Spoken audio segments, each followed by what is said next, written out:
Hey, grade 4 and 5, I'm here with more math for you. There's some fun stuff in here. Well, I think so. I love math. Do your best, work through it. If it's just you watching the video and trying it, so you can pause the video, try something, watch, or however it is that you found that these work for you. I hope that they're helpful. All right, let's go get some math done. All right, grade 4s, let's get to it. This is your math for Friday. So it's asking you to do a few things that I know you know how to do, but the words might confuse you. So let's go through it. Write $90 in decimal form. So decimal form is how we actually see many prices when we go to the store. So it's just like the dollar sign, 90, and then you have a dot and a 0 and a 0. So that's where your cents go after the dot, after the decimal point. Okay, so that's all that is. Don't fret, it's not scary. Write $480 in decimal form. $480. And then you have your two zeros, right? Draw the money needed to represent $8.50. Now you can do that any way you want. There are so many different ways to make $8.50. I'm going to do my own way. Just imagine, I actually went and checked my wallet. I do not have the right change to make this with money. I was going to make money on the video. I do not have the right change, and I don't have my manipulative money that we use in math, so I'm just going to draw it. So there's a $5 bill, and then I'm just going to write the values in there. $2, so 5, 6, 7. I'm going to do a $1 coin and a $2 coin. So now I have 5, 6, 7, $8. Now I need 50 cents. The way I would like to make that, 25 cents. I'm going to put 0.25 because that's what 25 cents is. 0.25. So all together I have 5. I have 6, 7, and then this is 50 cents. So if you have change at home, maybe you want to practice making $8.50 using that change. That's a really good life skill to practice for everybody. Okay, if you had 3 $10 bills and 5 loonies, how much money would you have? So let's just count. I have 3 times $10 and 5 loonies. A loonie is worth 1. So 3 times 10 and 5 times 1. Let's do it. 3 times 10, 10, 20, 30. $30.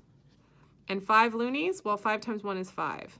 So I have $35, $35. If I'm going to put it in decimal point form, I just put a point and then I have 0 cents. It's just telling me it's $35.00.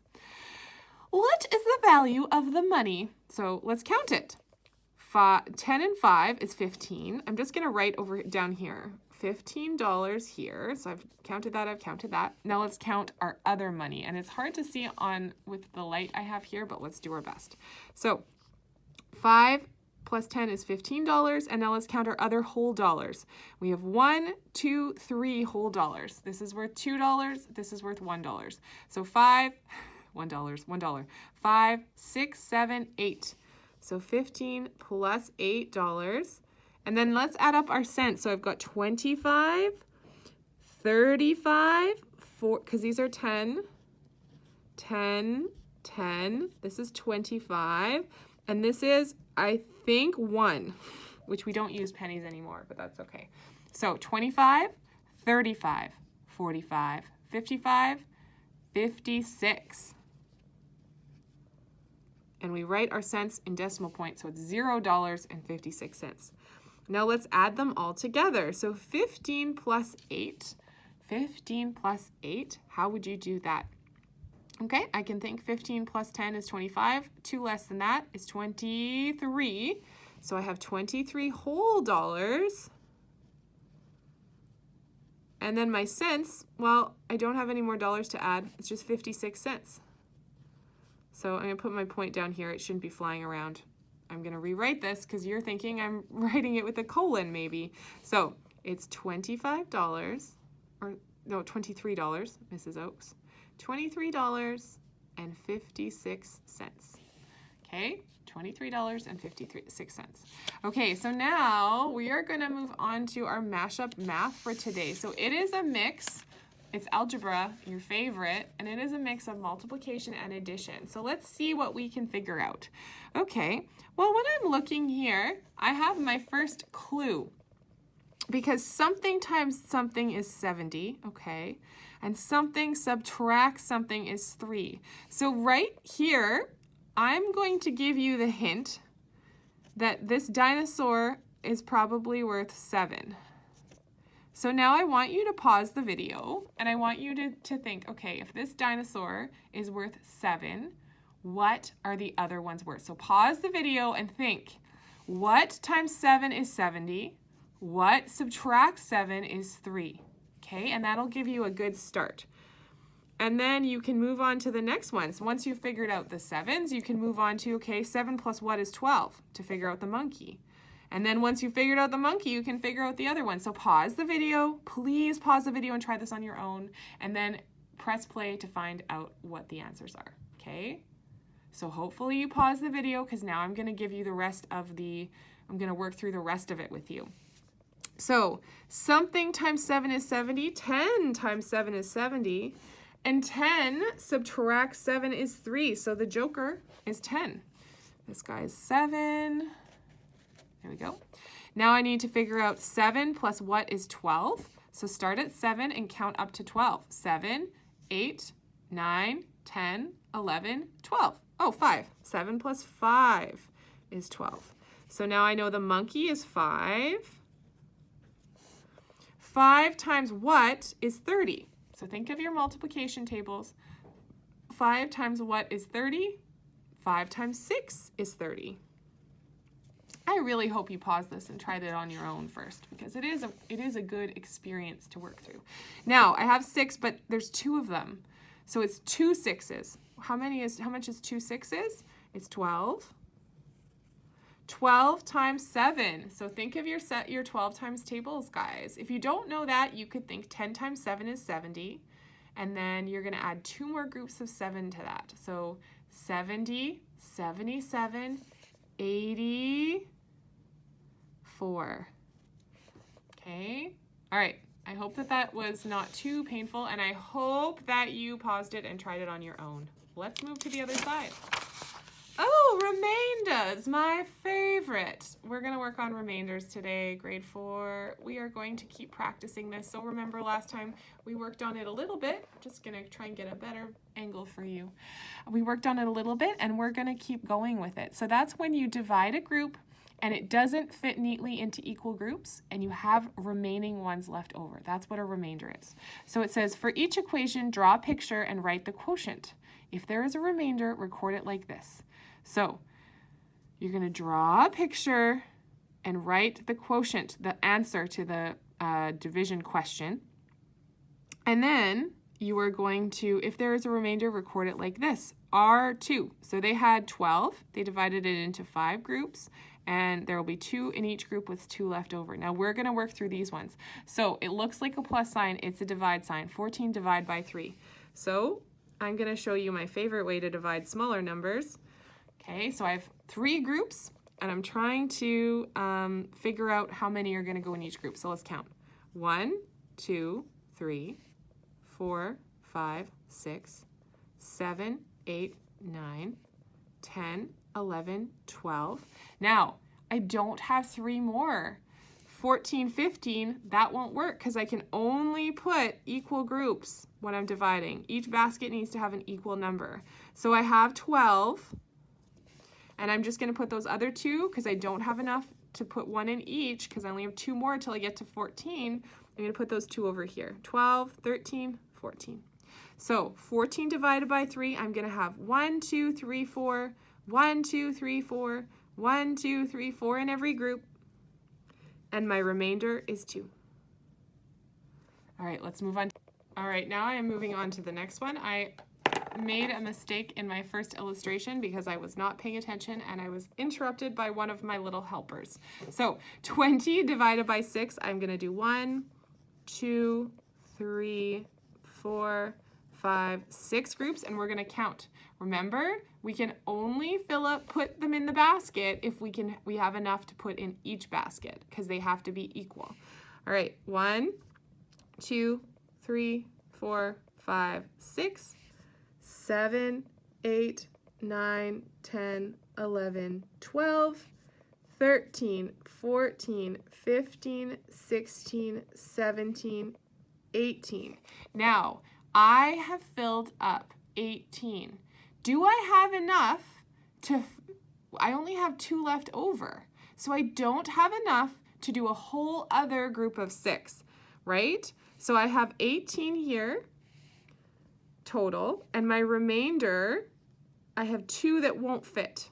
Okay, I have 2 because I can go 19, 20, but then I can't fill up the rest of these baskets. So I can only put them in the baskets if I have enough for every basket, and I don't. Okay, so I have a remainder of 2.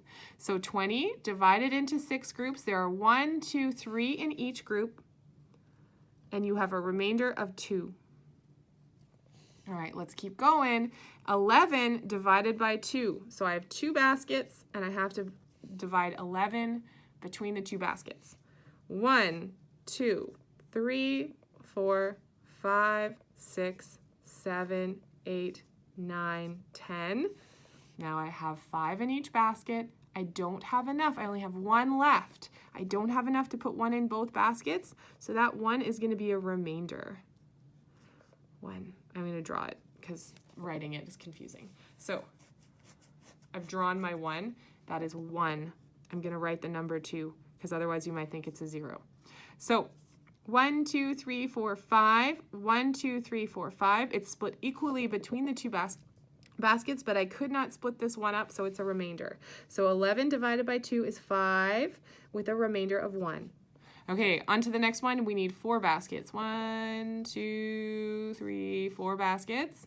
Okay, now I'm doing 23 divided by 4. 1, 2, 3, 4, 5, 6, 7, 8, 9, 10, 11, 12, 13, 14, 15, 16, 17, 18, 19, 20. Now I stop because I only have 3 beads left.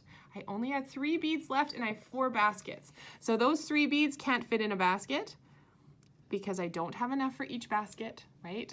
So now I need to think. My division is done. 23 divided by 4, I have 1, 2, 3, 4, 5, 1, 2, 3, 4, 5, 1, 2, 3, 4, 5, 1, 2, 3, 4, 5. I've got equal groups. It's 5 in each group with a remainder of 3. I couldn't fit those 3 in there. Now your remainder should never be more than the number you're dividing by, because then it's not a remainder, okay? Because then you could fit them in there. You could fit them in the baskets. Okay, 19 divide by 3. 19 divided by 3, so we need 3 baskets. 1, 2, 3, and we're going to divide our 19 beads. Counting 1, 2, 3, 4, 5, 6, 7, 8, 9, 10, 11, 12, 13, 14, 15, 16, 17, 18. Now stop. I do not have enough left over.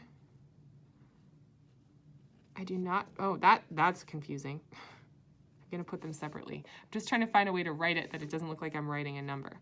Okay, so I've taken my 19 beads and I put 1 in each basket until I ran out of, I don't have enough to put 1 in each basket now. I only have 1 left over. So in each basket I have 1, 2, 3, 4, 5, 6 beads. So 19 divided by 3, divided into 3 groups, is 6 beads, and I have a remainder of 1. Next one, we have 2 baskets, and we have 13 beads. We're going to divide those 13 beads between our 2 baskets. Ready? 1, 2, 3, 4, 5, 6, 7, 8, 9, 10, 11, 12. Stop. I have 1 bead left over. That is not enough to share between the 2 baskets, so it is a remainder of 1 bead. There's my bead. I have 1 bead left over. So now I have 1, 2, 3, 4, 5, 6, and 1, 2, 3, 4, 5, 6. I have 6 in each group. 13 divided by 2. I can put 6 in each group, but I'm going to have a remainder of 1. Okay, now we're going to switch to the whiteboard view for the next part. Remember, we're not panicking about the big numbers. We know the steps. We're going to work through this. I am going to be using partial products strategy because I know that's the one that most of you are most familiar with. If you're using a different strategy, that works too. Okay, so my first two, I'm going to start with 946 times 6. I was just working on the grade 5 video. They're doing division. Times 6. So 946, 6 times 6 is 36. Now I'm going to multiply my tens. So I'm going to put a placeholder there to help me with that. 6 times 4 is 24. Again, if you don't know your sixes, you should be practicing them. Okay, practicing those 6 facts. 6 times 9. Oh, and before I get started, this is multiplying in the hundreds. So I just put 2 zeros there because we're working in the hundreds. 6 times 9 is 54. Now my last step is to add all of these together. So 6 plus 0 plus 0 is 6. 3 plus 4 is 7. 2 plus 4 is 6. And then 5. Again, if you had a hard time with those adding facts, those addition facts, and you're really struggling to think of them quickly, that's where your extra practice time comes in, okay? Because it should be quick. It makes it way easier to work on the math if you know the facts. You know how to add and you know how to multiply by single digits. You can apply them to these bigger numbers. So our total is 5,676. Let's move on to the next one, 654 times 4. We're going to work through it step by step together. So the first one, 4, I'm going to start with my ones. And I don't need to add a 0 because I'm multiplying by ones. 4 times 4 is 16. The next one, 4 times 50. Well, I just put a 0 because I'm multiplying the number in the 10 space. 5 times 4 is 20. All right, now I'm multiplying the number in the 100 space, so I'm going to put 2 zeros before I even do my multiplying. 4 times 6 is 24. So 4 times 600 is 2,400 or 2400s. Now we're going to add these together. 6 plus 0 plus 0 is 6. 1 plus 0 plus 0 is 1. 2 plus 4 is 6. And then 2 plus nothing is 2. You did it. You multiplied a 3-digit number.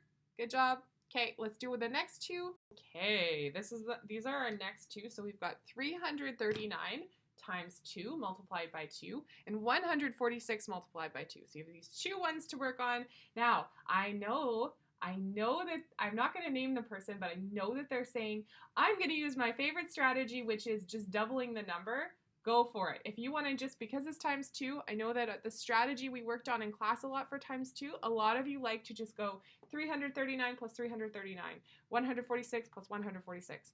I'm going to model the partial products strategy because I think there's a few people who still need to practice that strategy. But if you know that when you see 2, you just double the number by addition, go for it. Make sure that you're getting the same product, the same final answer as I'm getting here, and then you're golden. That is a strategy you're welcome to use. Even in grade 5, you're welcome to use that strategy.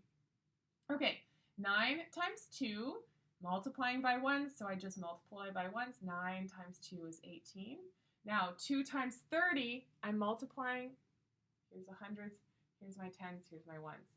This might help some people to see that. Now I'm multiplying by tens. I have 3 tens times 2. If I put a 0 there, then I've already taken care of the fact it's in the tens place. 2 times 3 is 6. Okay, so it's 60. Now here I'm multiplying in the hundreds place, so I need 2 zeros there. 2 times 300, 2 times 3 is 6, 600. Now I just add them together. 8 plus 0 plus 0 is 8, 1 plus 6 is 7, and 6 plus nothing is 6. So I have 678, 600s, 7 tens, 8 ones. Okay, on to the next part. Again, if you want to use your strategy, you know who you are. Those kiddos that have, we celebrated the fact that we figured out that strategy and it was working for you guys in class. I still celebrate that now. I'm going to do partial products though, because that is something a lot of us need to keep watching modeled, okay? So 6 times 2, multiplying in the 1 spot. I don't have to add any zeros. 6 times 2 is 12. I'm making sure though, I'm putting my 10 in the tens column. We're still keeping it in line, okay? Now, 2 times 40, since I'm multiplying in tens, 40 is 4 tens, so I'm going 2 times 4 tens. If I put the 0 there, I can just go 2 times 4 is 8, and I've got the same as if I would have gone 40 times 2 is the same as 2 times 4 with a 0 added to it, okay? And that's just your placeholder. So now I'm looking at the number in the hundreds spot. So if I'm working with hundreds, I need 2 zeros. 2 times 100, 2 times 1 is 1. Or sorry, 2 times 2, sorry, 2 times 1 is 2. Oh, keep in mind it's very early in the morning when I'm filming this.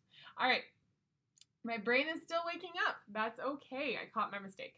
Now my last step when I'm using the partial product strategy is to add all of my partial products together to find my final product of my multiplication. So 2 plus 0 is 2. 1 plus 8 is 9. And 2 plus nothing is 2. 292.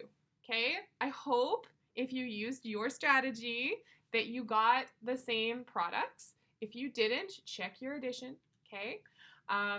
This is fun. I really like doing these big number multiplications. So let me know if you are starting to get it, right? Because a few of us were really confused by this in class, but the more we practice it, I hope it's getting a little easier for you. Just remembering that these zeros are your placeholders, okay? And then you can just use regular multiplication facts. If you know that these zeros are holding your place, then you don't have to worry about it.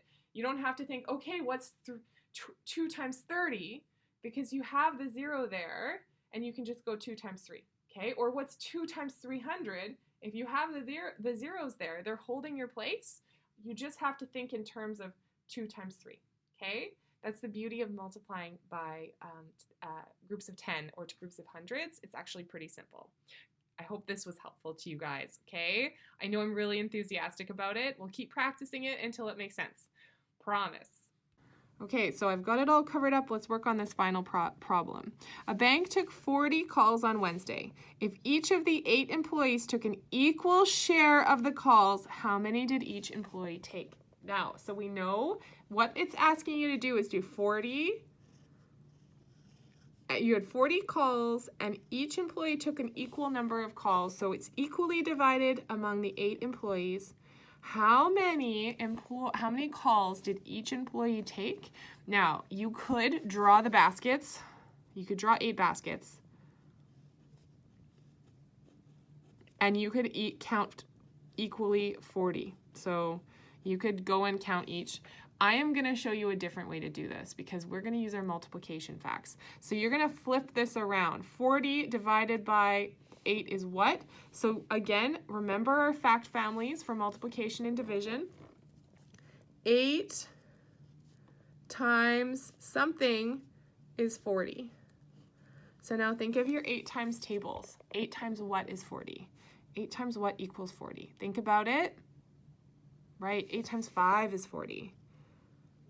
So that means that 40 divided by 8 is 5. So each employee took 5 calls. Each employee took 5 calls. All right, you're done. Happy Friday. You're done math for the week. Woohoo! And next week you will only have 2 English days. So I will see you back here for math on Tuesday.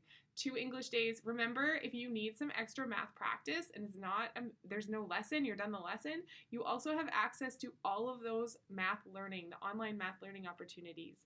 So there was a list of websites such as SumDog and Reflex and Prodigy, but also Cool Math for Kids. And so any of those are cool, or play a math game with your family, or spend some time practicing your multiplication and division facts. Please. Anyway, have a wonderful day. I will see you on Tuesday for more math.